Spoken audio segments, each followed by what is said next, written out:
a letter to the next generation of Jews. To you, my children, to your friends, to you, the young adults who grew up at this temple, so many of whom I stood with as you became B'nai Mitzvah, and confirmands, and sometimes even husbands and wives. Some of you whom I blessed with new Hebrew names when you were babies. This very lengthy letter is to you. I want to begin by saying I'm sorry. After a year that none of us will ever forget, a year filled with staggering bloodshed and hatred directed both at and from our people, a year that will rip at the seams of our consciences for the rest of our lives, I say to you, I am sorry. See, every person in this room who is older than you remembers having been your age, remembers the promises we made to ourselves back then to build the world our elders had failed to create, a world they, in fact, sometimes fought us to prevent. We understood and cherished and honored our role as disruptors, as you do now. The world has demonstrably advanced in some significant ways because of our efforts. But yes, our promises to ourselves were grander than our results, as happens to most generations. Discovering the limits to our vision and our power has been humbling. And there are ways, we know, in which our world is not just not better. There are ways in which the world today is undeniably worse than it was when we were your age. The planet crisis, the wealth gap, the war on truth, the military-grade guns. And of course, we are all praying here today under the protection of guards with guns, not to mention security protocols you can't even see, because we are living through an era of anti-Semitism, unlike most of us can remember. I'm sorry about the ways our generation failed you, not only because of the direct consequences of those failures in your lives, but because they have tarnished your trust in the institutions we depend upon to advance social change and repel chaos. Your idealism is mixed with a brand of cynicism that wasn't widely found in us when we were young adults. The willingness that some of you possess to burn it all down in order to break through a cycle you see as futile is troubling to us. It sounds too much like giving up, like accepting still graver losses, greater agony in the hope that whatever might rise from the ashes of the destruction will surely lead to something more just. History casts great doubt on that supposition. All of this came to a head in this past year, when perhaps the widest fault line between so many of you and so many of us began to shake on October 7th. We saw fellow Jews enduring the most devastating terror episode in Israel's history. Many of you saw an inevitable outcome from decades upon decades of subjugating the Palestinian people. So when the ensuing war in Gaza wrought a magnitude of death, of destruction, of suffering that only the soulless could look upon with an immoral shrug, you looked to us, who had raised you to abhor injustice, to refuse to turn away from the cries of the innocent. And you asked, Ayeka, where are you? To be clear, I know you are not all of one mind. You cannot be painted with one ideological brush, as too many in my generation have sought to do. Rabbi Bernie and I have spent a lot of time during this past year speaking with those of you who are currently in college And your campus experiences are not all the same. Some of you have been blessed to study in places where you have not felt othered by virtue of being Jews. Some of you were veritably in hiding, hoping that your friends either didn't know you were a Jew or that the topic of this war would never come up.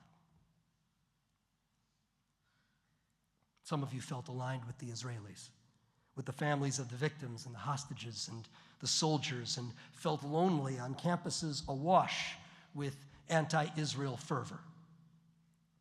And some of you joined in anti-Zionist gatherings, accusing Israel of committing genocide.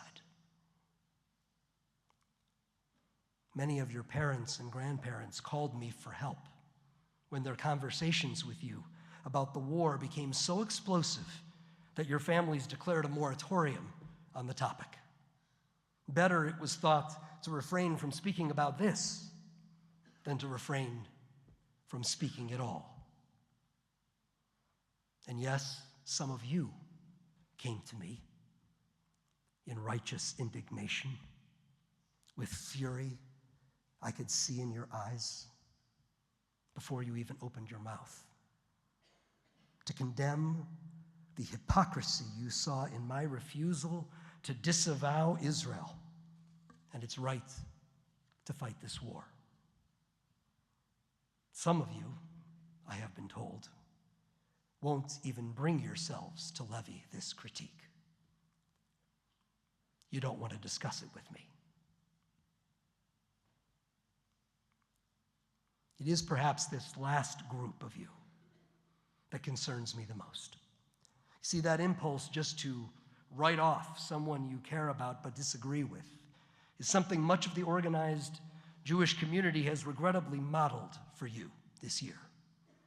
The inflamed tribal rhetoric has left you feeling like any objection you might raise to something Israel has said or done in this conflict might be taken as heresy, that you will be dismissed as a self-hating Jew, an anti-Semite even, for such questioning, and that your voice should be blunted or even silenced.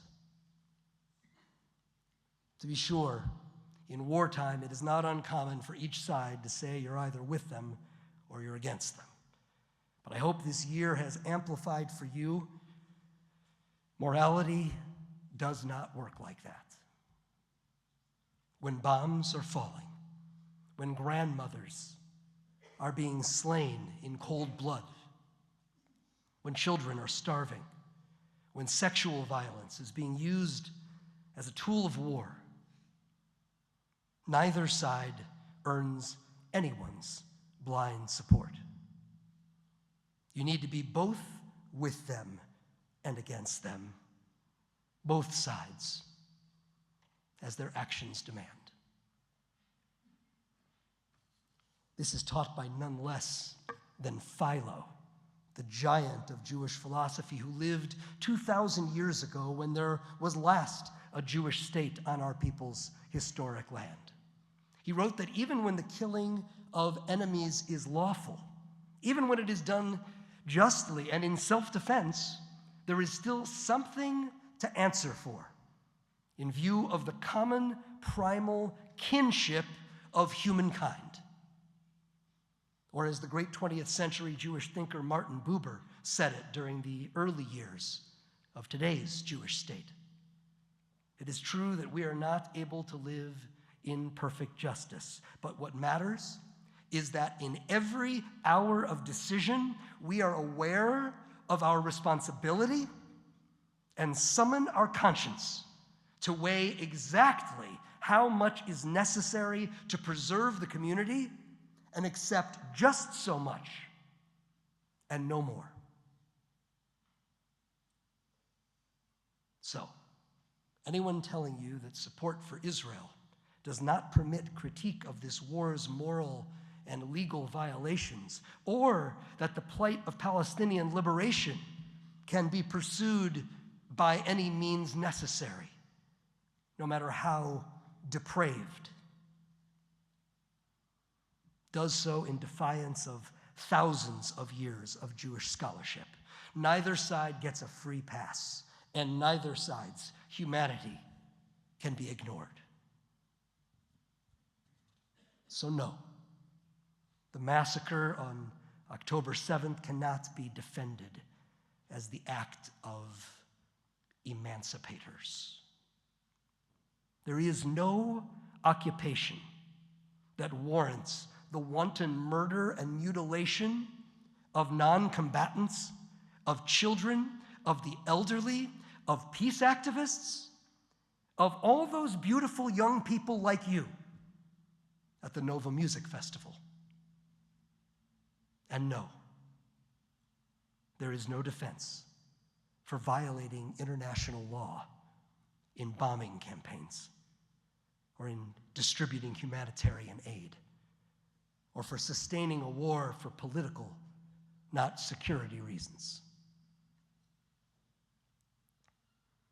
To you, the young adults who have felt banished by the Jewish community because of your moral torment over this war, I want you to know that there is a place for you here, a place even when we may disagree with you.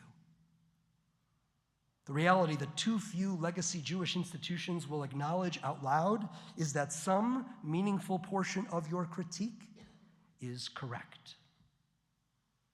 How do we know that? Because so many Israelis are raising their voices too. The notion that it is somehow blasphemous to demand a ceasefire in Gaza that would bring Israel's remaining 101 hostages home is a lie, exposed by the relentless demonstrations of hundreds of thousands of Israelis. A recent IDF chief of staff, for one, an Israeli brigadier general for another. These are among the people regularly taking to the streets to protest the failure to negotiate a ceasefire and the return of the hostages. If you want the war in Gaza to stop, most Israeli citizens are with you.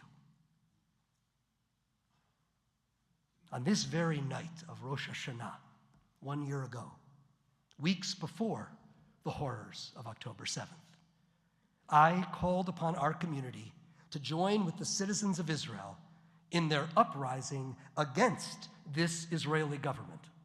I spoke about the religious extremists who hold major cabinet positions in this coalition, giving them control over the police, over the Israeli treasury. I spoke about their efforts to collapse Israel's democracy, their plans to illegally annex the West Bank. We joined on our streets in solidarity with the Israelis in theirs. None of this suddenly became untrue or unimportant just because Israel was viciously attacked by Hamas. This war is being led by a government Israelis do not trust. A government that let them down, that failed to protect them, and never accepted responsibility for that failure. There is nothing more Israeli, more Jewish, than striving to hold this government accountable. This past summer, I spent a couple of weeks in Israel. I led prayer at the Nova Festival site, now a memorial ground.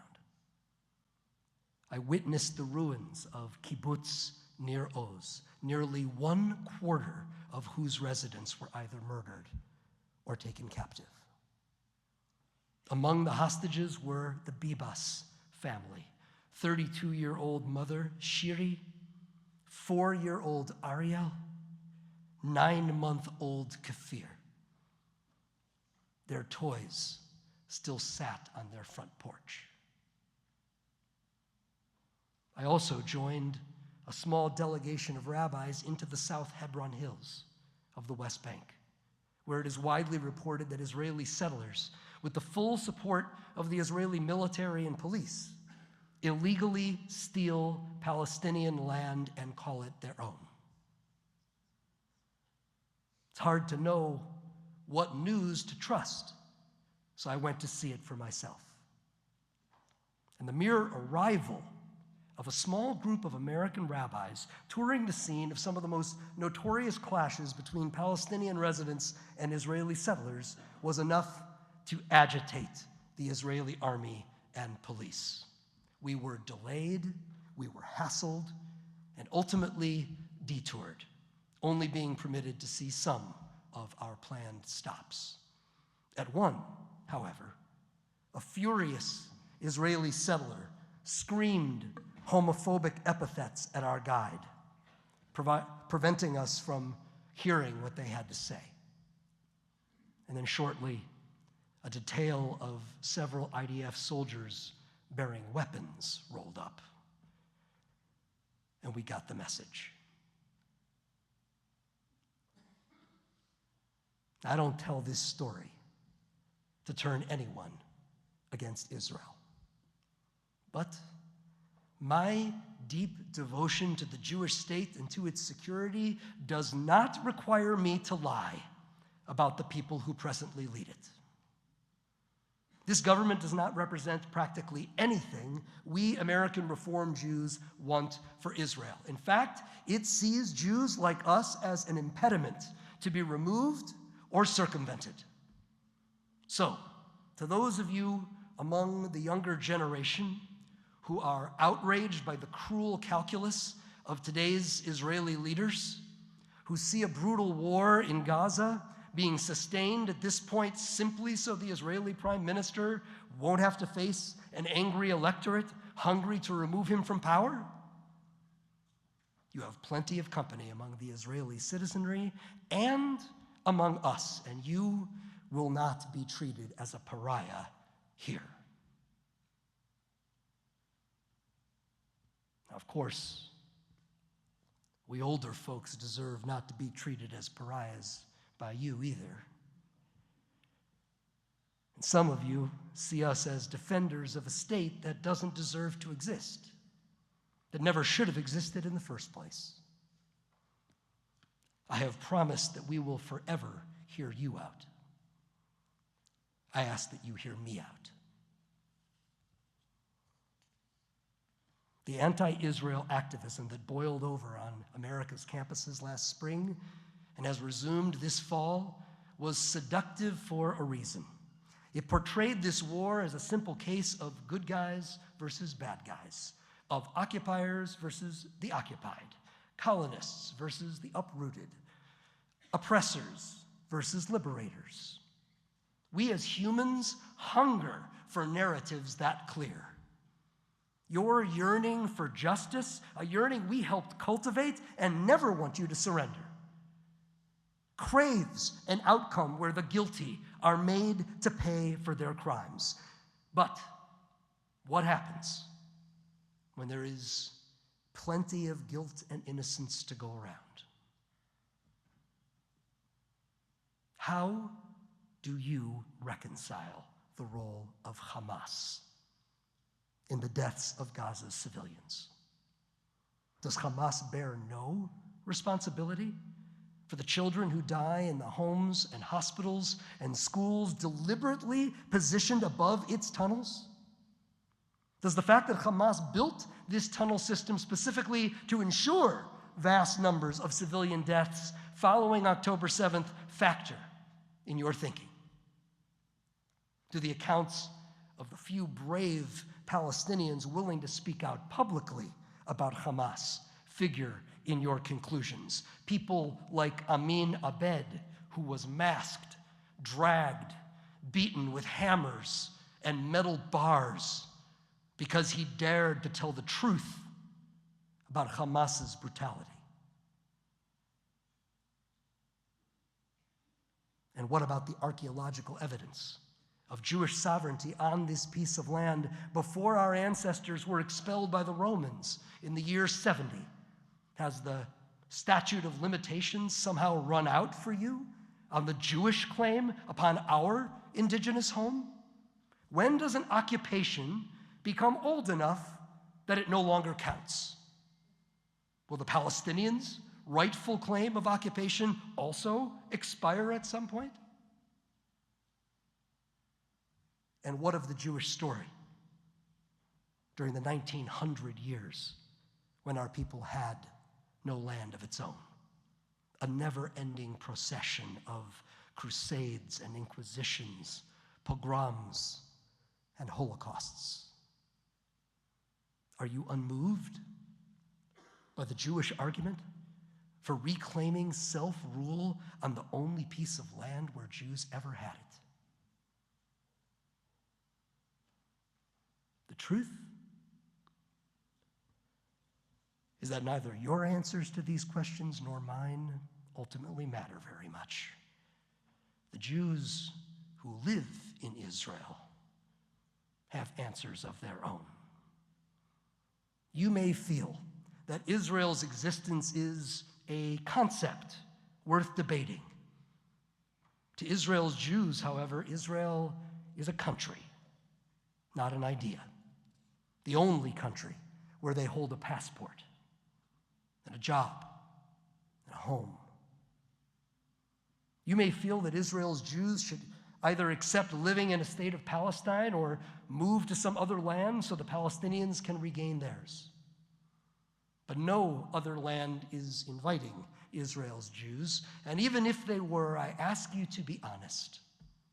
Do you actually think the more than 7 million Jews living in Israel can be convinced by you or anybody else simply to surrender their 76-year-old country? If you think a world without Israel would be better, do you also think what it would take to create that world is worth it? Because I think you know what it would take. And if you didn't before, the last few weeks, the last few days should have made it pretty clear. Just like the people of Ukraine or any other country, the Israeli people will fight to retain their country. So, how many millions of Jews do you think would have to die in order to fulfill your wish? Your wish for a world without Israel? 2 of the 7 million? 3?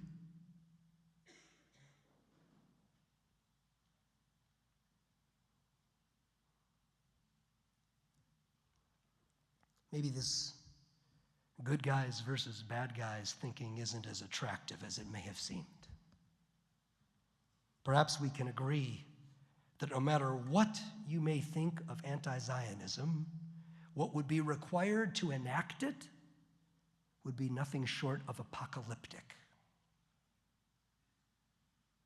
So might we instead talk about real solutions? Solutions that honor the rights of both Palestinians and Israelis and don't require deaths in the millions to implement them. The solution, of course, is actually no mystery. The formula has been well known for more than 30 years, and there is nothing the enemies of peace on both sides have been able to do to change it, try as they may. 2 peoples who cannot live with each other have a legitimate claim to the same piece of land. The only just solution is for them to divide it, each accepting full rights of self-determination on only half of the land they deserve. Half isn't fair to either party, but it's a lot fairer than what we've witnessed this past 12 months, wouldn't you say?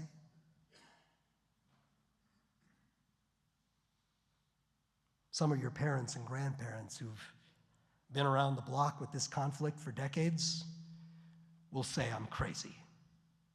2 states now? Peace after all of this? History might argue that there is no likelier time. After all, prior to this calamitous year, the lowest moment of battle in Israeli history was the Yom Kippur War in 1973, when Egypt led the Arab nations in a surprise attack during this fall holiday season of the year. The losses in that war were devastating, laying bare to Israelis the limitations of military might. Sound familiar? It was in large part because of the brutal lessons of that war that just 5 years later, Egypt and Israel signed a peace treaty that has endured to this day. Some sources of light can only be seen from within the deepest darknesses. So how might the Israeli and Palestinian peoples get to that light, you may wonder? Well, it will certainly require leadership. Both peoples will simultaneously have to produce leaders courageous enough to stand before their respective peoples and say that half is better than perpetual death and destruction. They will have to explain to their people that they are not the only ones possessing a story of displacement, suffering, and victimization. They will have to say that it doesn't matter whether we buy their narrative of victimhood. All that matters is that their story is as true to them as ours is to us. And they will never surrender their story, their truth, any more than we will surrender ours. This is why we can demand that they accept only half, not all, and why we must accept only half, not all. This is how peace is built between sworn enemies. Not by one story being declared the victor over the other, but by both taking only part and giving part of what they are legitimately entitled to. So for those of you zealous to proclaim either Israel or the Palestinians blameless victims who should not be satisfied until all their demands for recompense are met, well, I hope you like all the dying going on these days, because your strategy for achieving justice is guaranteed to perpetuate it.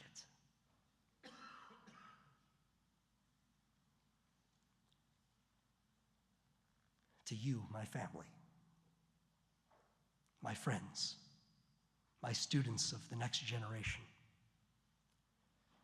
I love you. And I understand how horrified you are by what you've witnessed this year. And the gulf you may think exists between us is nowhere near as large as you suspect. We are devastated and disgusted by the same atrocities. We want peace and justice equally badly.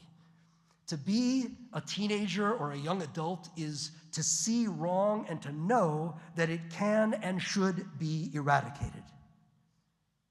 To be a parent of a teen or a young adult is to have seen enough to learn that wrong is never as easily eradicated as it ought to be.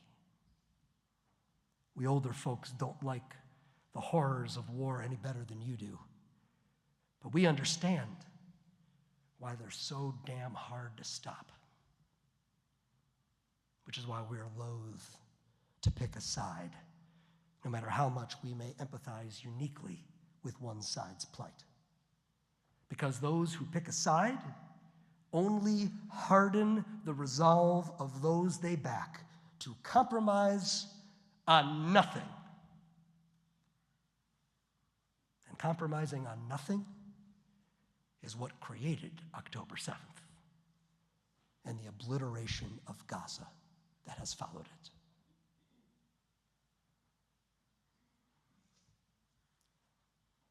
I wish there were clear, unadulterated sides of good versus evil.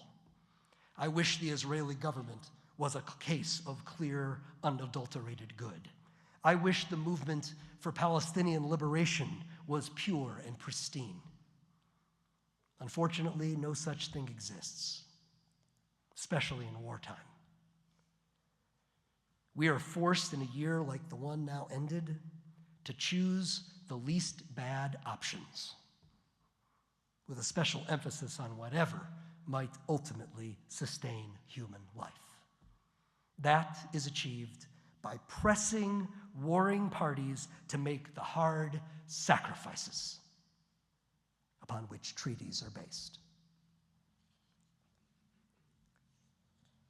Amid the darkness of this nightmarish year, you have asked our generation to reconsider its assumptions, to consider whether we've lost sight of our vision and our values. Many of us, in part due to your sincerity and purposefulness, have accepted and wrestled with your demand. Might we, then, ask the same of you?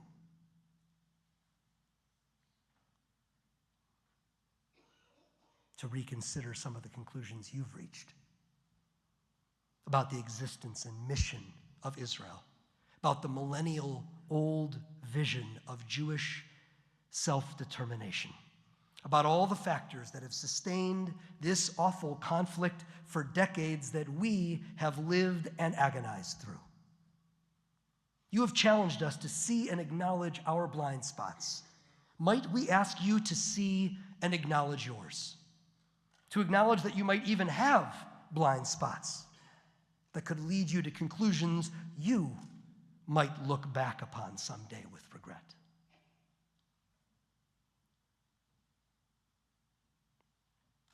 In 1965, the poet widely considered to be Israel's greatest, Yehuda Amichai, wrote these words: "From the place where we are right, flowers will never grow in the spring.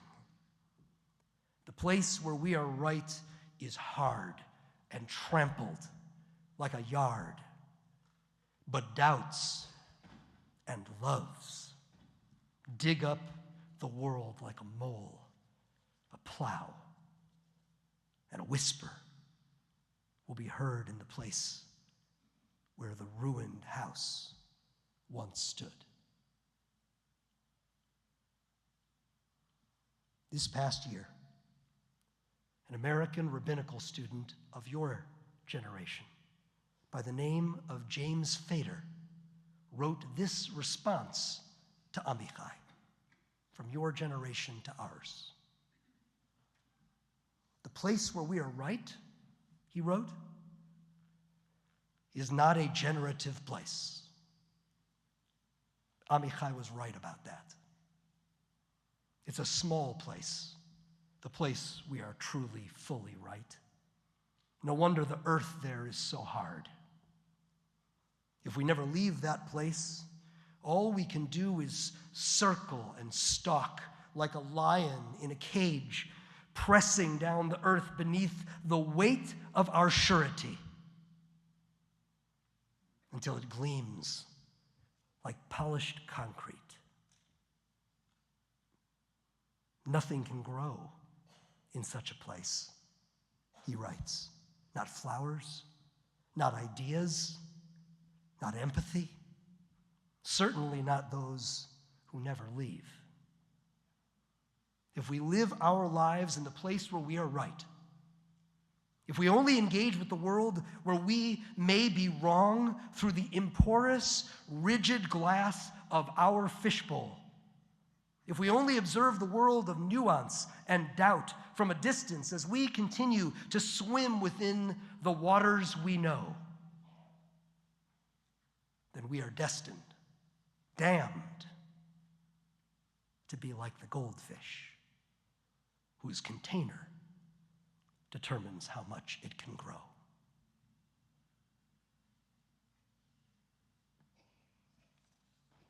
I want you to know, at this temple, your agitation of us will always be welcome. Not because we will always agree with you, but because you are our future. And because we don't want to end up stuck inside a container that will determine how much we can grow. But anybody, Jewish, Christian, or Muslim, Israeli, Palestinian, or American, family or friend, teacher or leader, anybody who is telling you which of these two people's claims is the valid one, which is the people on whose side justice sits, while tens of thousands are dying, while the Bibas children languish in a dungeon, while countless innocents on both sides are displaced from their destroyed homes, they are not interested in peace, no matter how much they protest to the contrary. They are interested in being right.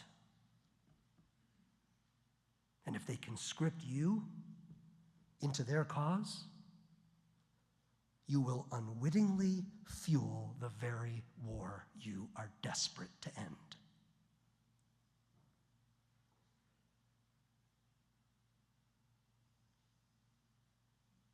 I am sorry. Sorry for how our generation has failed you. Maybe the exasperation of this year has left you respectful of just how elusive success can be. Come. Let us search for the answers together.